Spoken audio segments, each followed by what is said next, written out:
요즘 뉴스 볼 때마다 정말 정신이 아찔할 때가 많아요. 얼마 전에도 그랬죠. 미국이 한국에 계란 수출을 요청했다는 거였어요. 강대국이라고 믿었던 미국이 식량 위기를 겪고 그 해결책으로 한국을 찾았다는 게 믿기지가 않았습니다. 그 뉴스를 본 뒤로는 마음이 좀 복잡했어요. 미국과 캐나다, 그 견고하다고 여겼던 나라들이 관세 전쟁의 휘청이고 계란 하나 제대로 공급 못하는 현실이라니요. 그런데 더 놀라운 건 바로 그 순간 캐나다에서 한국이라는 이름이 유독 자주 언급되기 시작했다는 거예요. 사람들이 갑자기 한국에 주목하기 시작했고 그 분위기를 피부로 느낄 수 있었죠. 왜 그런 흐름이 생겼는지, 또 무슨 일이 벌어지고 있는 건지 지금부터 저의 이야기를 들려드릴게요. 잠시만요. 그 전에 여러분의 구독과 좋아요는 영상 제작에 정말 큰 힘이 됩니다. 부탁드려요. 미국처럼 농업 강국이고 세계 경제의 축이라고 불리는 나라가 계란 때문에 한국에 도움을 요청했다고 하니 머릿속이 온통 물음표로 가득 찼죠. 계란이요. 그냥 슈퍼마켓에서 몇 달러만 있으면 살 수 있는 정말 평범한 식재료잖아요. 그런 계란 하나로 인해 강대국이 흔들린다는 게 저는 도저히 믿기지가 않았어요. 도대체 무슨 일이 벌어진 걸까? 왜 이런 상황까지 온 걸까? 생각이 꼬리에 꼬리를 물었죠. 그러다 문득 우리 캐나다의 상황이 떠올랐어요. 요즘 저희도 경제가 심하게 흔들리고 있거든요. 미국과의 관세 전쟁이 다시 불붙으면서 곳곳에서 문제가 터지고 있어요. 트럼프 전 대통령이 또다시 관세 카드를 꺼내들었고 이번엔 25%나 되는 높은 관세를 매기며 캐나다산 철강과 알루미늄을 노골적으로 겨냥했죠. 온타리오에 있는 공장들은 벌써부터 주문이 뚝 끊겼다며 비상이 걸렸고요. 밴쿠버 항구는 수출 물량이 몰리면서 감당을 못해 혼잡하다는 뉴스도 계속 나오고 있어요. 가장 피부에 와닿는 건 마트에서 물건값이 점점 오르고 있다는 거예요. 어제는 집 앞 슈퍼에 들렀는데 우유 한 통 가격이 6달러가 넘더라고요. 다들 불안한 표정으로 계산대 앞에 길게 줄을 서 있는 걸 자주 보게 돼요. 그런 분위기 속에서 더 당황스러운 건 미국의 이중적인 태도였어요. 한쪽에선 우리 캐나다를 계속 압박하면서도 다른 한쪽으론 한국에게 손을 내밀고 있다는 거죠. 저는 그 장면이 정말 이상하게 느껴졌어요. 미국과 우리는 국경을 맞대고 있는 이웃이고 수십 년 동안 무역으로 깊게 얽혀 있잖아요. 그런데 미국은 우리에겐 무자비하게 관세 폭탄을 날리면서 멀리 태평양 건너에 있는 한국의 도움을 구하고 있다니요. 순간 한국이 미국에게 이렇게 중요한 존재였나? 싶은 생각이 들었어요. 뉴스에선 한국의 계란 수출 소식을 앵커가 아주 진지하게 보도하고 있었는데 그 장면이 너무 생경했죠. 불과 얼마 전까지 트럼프 전 대통령이 캐나다를 향해 목소리를 높이며 비난하던 그 장면이 아직도 귀에 생생하게 남아있는데 말이에요. 대체 무슨 일이 벌어지고 있는 건지 저는 점점 혼란스러워졌어요. 머릿속은 온통 물음표로 가득 차기 시작했죠. 2025년이 막 시작되자마자 미국은 우리에게 또 한 번의 관세 폭탄을 날렸습니다. 철강, 알루미늄, 에너지 자원의 25%나 되는 고율의 관세가 매겨지면서 경제가 크게 흔들렸죠. 토론토 근처에서 공장 일을 하는 제 사촌은 주문이 반토막 났다며 한숨을 쉬었고 현장 분위기가 많이 어두워졌다고 하더라고요. 수출길이 막히다 보니 컨테이너는 쌓여만 가고 갈 곳을 잃은 물량이 창고에 산더미처럼 쌓여 있대요. 급기야 어떤 업체들은 애국심을 이야기하면서 미국과의 거래를 아예 중단해버렸다고 하더라고요. 심지어 일부러 물건을 보내지 않겠다는 곳도 생겨나고 있는 상황이에요. 정말 이건 총성이 없는 전쟁이에요. 실탄은 없지만 경제가 흔들리니까 숨 쉬는 것조차 버겁게 느껴질 때가 많아요. 온타리오 주정부도 미국의 압박에 가만히 있지는 않았어요. 결국 보복 조치를 내놨고 미국으로 향하는 전기 수출에 대해 맞대응 관세를 부과하겠다고 선언했죠. 처음엔 저도 솔직히 속이 좀 시원했어요. 퀘벡에 사는 저 같은 사람들은 그동안 당하기만 했다는 생각이 있었거든요. 그런데 문제는 그 다음부터였어요. 시장 전체가 순식간에 불안에 휩싸이더니 전기요금부터 치솟기 시작한 거예요. 히터를 켜는 겨울 저녁이면 전기세가 얼마나 나올까 걱정이 앞서더라고요. 기업들 사이에선 공급망이 무너지고 있다는 말도 돌기 시작했고요. 몬트리올에 있는 자동차 부품 공장에선 미국 쪽 주문이 뚝 끊기면서 일부 라인이 멈췄다는 이야기도 들려왔어요. 사람들 입에선 이건 위기다라는 말이 계속 흘러나왔죠. 그 중에서도 가장 심각했던 건 물가였어요. 관세가 아직 실제로 적용된 것도 아닌데 사람들은 벌써부터 불안감을 느꼈고 지금 사지 않으면 더 비싸질 거다는 생각에 마트로 몰려들었어요. 그 결과 일종의 재난 상황처럼 마트 선반이 텅텅 비기 시작했어요. 물류는 수요를 따라가지 못했고 결국 전반적인 가격이 순식간에 치솟기 시작했죠. 뉴스에선 이 모든 혼란이 일시적인 현상일 뿐이라고 말해요. 사재기를 하지 말라고, 너무 불안해하지 말라고 앵커가 차분하게 말하지만 솔직히 말해서 사람들은 더 이상 그런 말에 귀 기울이지 않아요. 당장의 불안감이 너무 현실적이고 너무 생생하게 다가오니까요. 저도 그랬어요. TV를 끄고 나면 마트부터 들러야겠다는 생각밖에 안 들었어요. 남들도 마찬가지였겠죠. 다들 불안하니까 서로 먼저 챙기려고 마트에 가서 물건부터 집어드는 거예요. 그렇게 선반이 비어가고 가격은 하루가 다르게 오르기 시작했죠. 어떤 지역에선 빵 한 덩이가 $5가 넘었다는 얘기까지 나왔어요. 믿기지 않죠? 저희 옆집 아저씨는 커피값이 올랐다고 매일 아침마다 투덜거리시더라고요. 그 기분 저는 정말 공감해요. 일반 서민들의 불만은 점점 더 거세졌고 이제는 참을 수 없을 지경에 이르렀어요. 그런데도 미국은 여기서 멈추지 않았어요. TV에서는 미국 정부 관계자들이 나와서 우리를 향해 큰 소리로 질책하고 있었고 더 센 경제 압박이 다가오고 있다는 걸 피부로 느낄 수 있었어요. 심지어 관세가 30%까지 오를 수도 있다는 말까지 퍼졌고 오타와에서는 결국 시민들이 거리로 나와 시위를 벌이기 시작했어요. 그렇게 플래카드를 들고 항의하는 사람들 모습이 뉴스 화면에 나오는데 그걸 집에서 보면서 저는 한숨밖에 나오지 않더라고요. 모두가 생계를 걱정하며 하루하루를 버티고 있는 거예요. 그런데 그런 와중에 미국은 한국과 손을 잡고 계란 문제를 해결하겠다고 나섰어요. 정말 이상하지 않나요? 아침마다 제가 먹는 그 계란 한 알이 지금 이 혼란의 중심에 있다는 사실이 저는 아직도 믿기지 않아요. 더 당황스러운 건 캐나다산 계란은 아예 외면하면서 한국산 계란을 들여온다는 뉴스였어요. 우리나라 농부들은 지금 계란값이 바닥을 치고 있어서 속상해하고 있거든요. 창고마다 계란이 쌓여 있는데도 제값을 못 받고 팔고 있으니까 당연히 표정이 어두워질 수밖에 없죠. 그런데 그 와중에 미국은 국경 바로 옆에 있는 우리를 두고 태평양 건너 한국을 찾았어요. 이 상황이 저는 정말 이해가 안 됐어요. 한쪽에선 관세를 들이밀며 우리를 조여오더니 다른 한편에선 한국과 웃으며 무역을 이어가는 그 장면을 보고 있자니 도무지 납득이 안 돼서 TV를 꺼버리고 싶었어요. 근데 며칠 뒤 이유를 알게 됐죠. 친구랑 전화통화를 하다가 자연스럽게 그 얘기가 나왔어요. 미국에서 조류 독감이 돌았대. 그 말에 저는 깜짝 놀랐어요. 2025년 3월쯤이었어요. 뉴욕이랑 캘리포니아 쪽 대형 농장에서 닭들이 집단으로 병에 걸렸고 수백만 마리가 폐사했다는 거예요. 결국 계란 생산량이 급감하면서 미국 내 가격이 폭등했고 그 여파는 여기 캐나다까지 번져왔어요.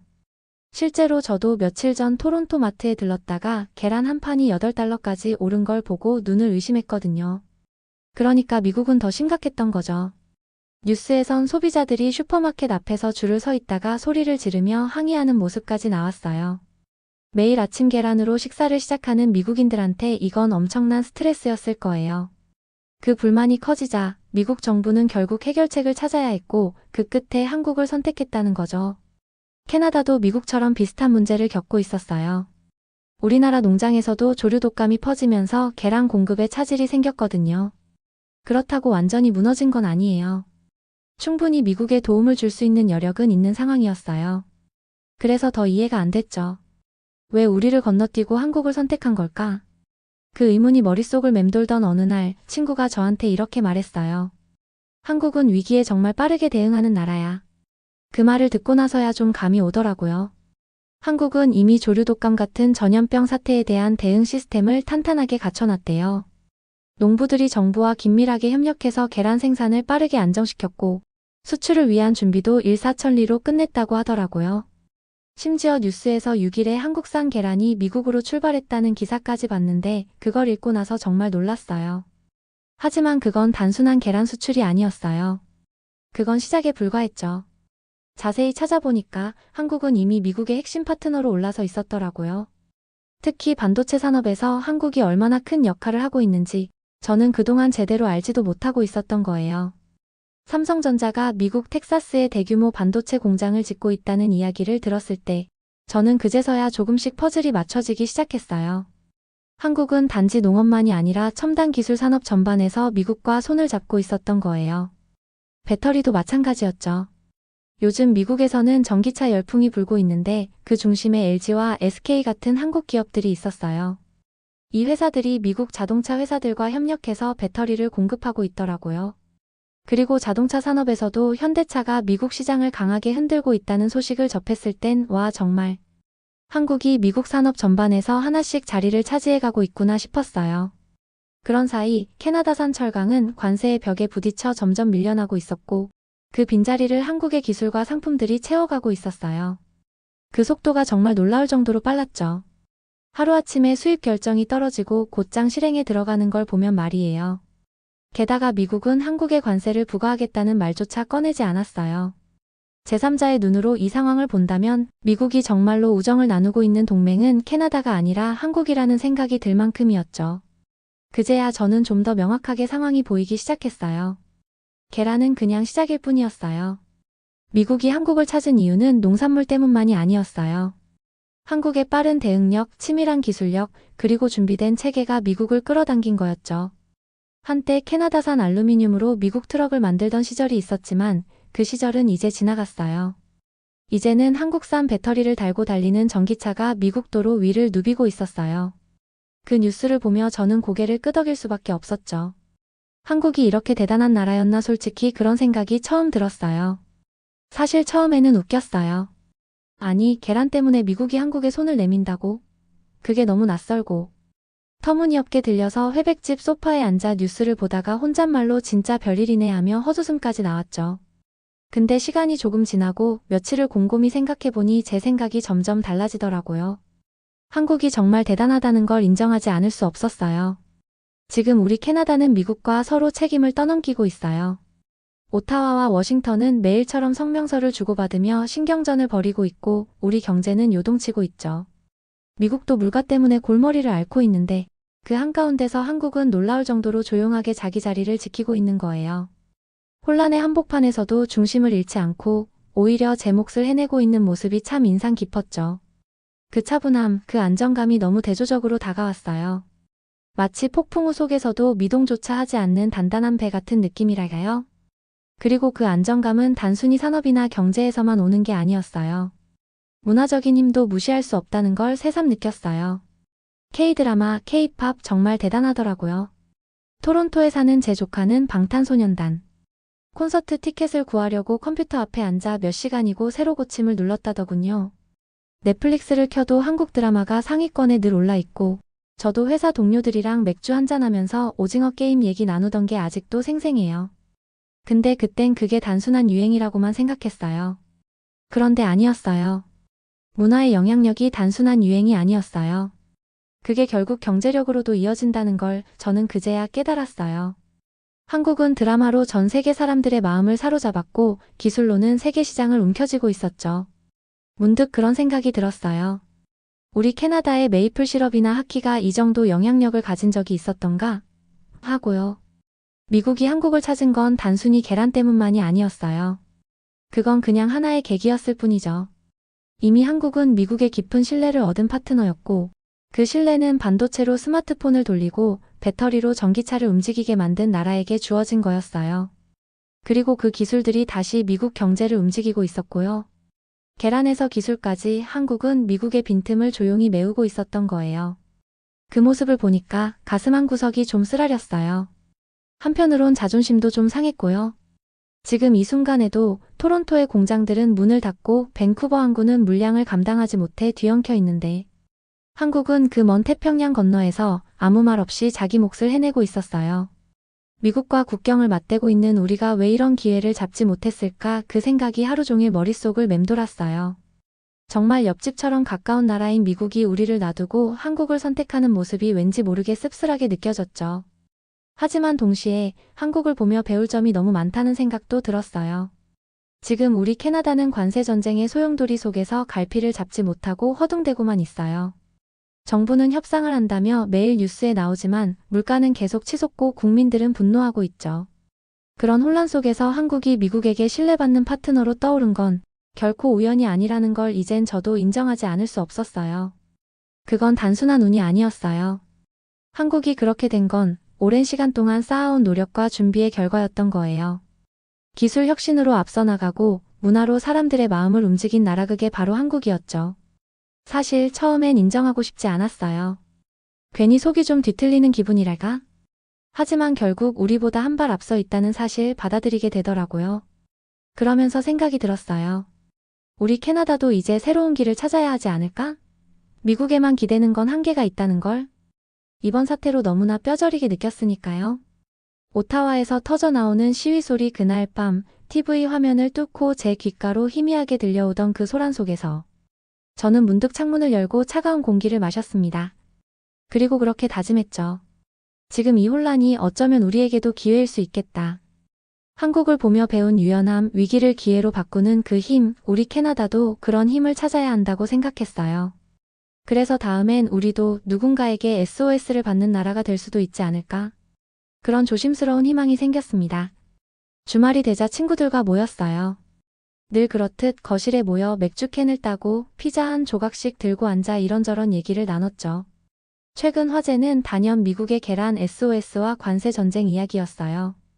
다들 목소리를 높이며 의견을 주고받고 있었는데 그때 한 친구가 뜻밖의 질문을 던졌어요. 근데 우리 캐나다는 한국이랑 뭘 하고 있냐? 그 말의 순간 모두가 멈칫했어요. 맥주잔을 내려놓고 서로를 바라봤죠. 그 말이 너무 단순한데도 꽤 묵직하게 다가왔거든요. 그러고 보니까 정말 캐나다와 한국이 구체적으로 어떤 관계를 맺고 있는지 그 어떤 기억도 떠오르지 않았어요. 오타와에 한국 대사관이 있는 건 알지만 그게 큰 뉴스가 된 적도 없었고요. 친구 하나가 그러더라고요. 한국 드라마는 우리 조카들이 엄청 좋아하긴 해도 국가 간엔 솔직히 연결고리가 별로 없는 것 같지 않냐? 그 말에 저도 모르게 고개를 끄덕였어요. 우리에겐 미국이 있었잖아요. 국경을 맞대고 있고 거대한 시장을 공유하고 무역이며 안보까지 다 얽혀있는 그 든든한 형 말이에요. 그러니 한국 같은 나라는 멀리 떨어져 있는 그냥 뉴스 속 나라 정도로 느껴졌던 거죠. 그동안 미국만 바라본 게 사실은 너무도 자연스러운 일이었어요. 토론토에서 찍어낸 철강은 대부분 미국으로 갔고 밴쿠버항에서 실린 에너지도 결국은 미국 땅으로 향했죠. 미국은 우리가 의지해온 거의 모든 것의 중심이었고 우린 그 흐름을 따라가는데 익숙해져 있었던 거예요. 그런데 이번 관세 전쟁 그리고 한국의 부상을 지켜보면서 그 믿음에 처음으로 균열이 생겼어요. 맥주캔을 손에 쥔 채로 다들 진지해졌죠. 미국이 저렇게 한국에 먼저 손 내미는 걸 보면 우리도 너무 한쪽만 바라본 거 아니야? 누군가 그렇게 말하자 조용히들 고개를 끄덕였어요.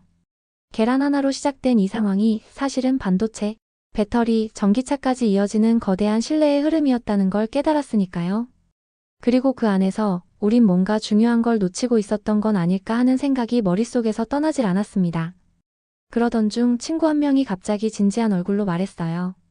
이제 캐나다도 외교에서 좀 더 적극적으로 나서야 할 때 아닌가? 그 말에 다들 고개를 들었죠. 계속 미국만 바라보다가 이렇게 된 거잖아. 우린 다른 파트너도 찾아야 해. 한국 같은 나라 말이야. 그 말이 참 와닿았어요. 전혀 생각하지 못했던 건 아니지만 그렇게 또렷하게 말해주는 사람이 없었거든요. 한국이 우리에겐 새로운 가능성이 될 수 있다는 사실이 그제야 마음속 깊이 다가왔어요. 솔직히 말해서 캐나다가 한국과 손을 잡는다면 우리 철강이나 에너지가 갈 수 있는 새로운 시장이 열릴 수도 있어요. 그건 기회였죠. 퀘벡의 차가운 밤 공기 속 피자 조각을 한 입 베어 물며 저도 모르게 웃었어요. 한국과 더 가까워질 기회가 생긴다면 얼마나 좋을까 하는 생각이 들었거든요. 그런데 뜻밖에도 요즘 젊은 세대 사이에선 이미 한국이 화제더라고요. 특히 10대, 20대들 사이에서요. 그걸 알게 된 건 어느 날 저녁 식사 자리에서였어요. 딸아이가 스마트폰을 들여다보며 혼자 계속 웃고 있더라고요. 무슨 영상 보냐고 물었더니 한국 아이돌이래요. 그 순간 조금 놀랐어요. 스마트폰 속 세상에선 한국이라는 나라가 이미 친숙한 존재였던 거죠. 딸아이는 아이돌 이름뿐 아니라 드라마 제목, 한국 음식, 심지어 인사말까지 줄줄 외우고 있었어요. 예전 같았으면 그래? 재미있나 보네 하고 가볍게 넘겼을 이야기였지만 이상하게 그날은 딸과 한국에 대해 더 많은 이야기를 나누고 싶어졌어요. 그러다가 딸아이가 무심히 학교 이야기를 꺼냈어요. 자기 학교에 한국에서 온 남학생이 있다고 하더라고요. 그런데 그 친구가 꽤 인기가 많대요. 키도 크고 옷도 잘 입고 친구들 사이에서 진짜 인기 많아. 캐나다 여자친구도 몇 번 사귀었다고 하던데 딸의 말이 끝나자마자 제 머릿속이 잠깐 멍해졌어요. 솔직히 말하면 제가 학창시절 다니던 학교에선 아시아 남학생이 연애를 한다는 건 상상도 못할 일이었거든요. 그 시절 아시아에서 온 아이들은 그냥 조용히 공부하는 애들 혹은 놀림을 받는 대상이었어요. 연애 얘기라도 나올라 하면 곧장 비웃음이 따라붙었죠. 그 안에서 저는 기대도 상상도 하지 않았어요. 그저 조용히 튀지 않게 그렇게 지냈죠. 그래서 딸의 말을 듣는 순간 속으로는 참 많은 생각이 들었지만 겉으론 그저 이렇게 말했어요. 아빠가 학교 다닐 땐 좀 지금이랑 분위기가 많이 달랐지. 딸아이는 대수롭지 않다는 듯 고개를 끄덕이고는 다시 스마트폰으로 고개를 숙였어요. 이번엔 한국 음악에 맞춰 춤을 추는 영상이더라고요. 딸은 그걸 보며 웃고 있었지만 저는 혼자서 식탁 위에 놓인 빈 접시만 멍하니 내려다봤어요. 그 한국 남학생이 학교에서 인기가 많다는 말이 이상하게 머릿속에서 떠나질 않았어요. 제가 모르는 사이에 세상은 이렇게나 바뀌었더라고요. 요즘 따라 세대 차이라는 걸 참 자주 느끼게 돼요. 제가 젊었을 땐 세상은 언제나 미국이나 유럽 중심으로 돌아가는 줄 알았어요. 아시아는 멀고도 낯선 곳이었고 그저 교과서에서나 간간히 이름을 접하던 곳이었죠. 그런데 딸아이 세대는 전혀 달라요. 작은 스마트폰 하나만 들고도 한국을 너무도 생생하게 느끼고 한국 친구와 어울리는 걸 당연하게 여기더라고요.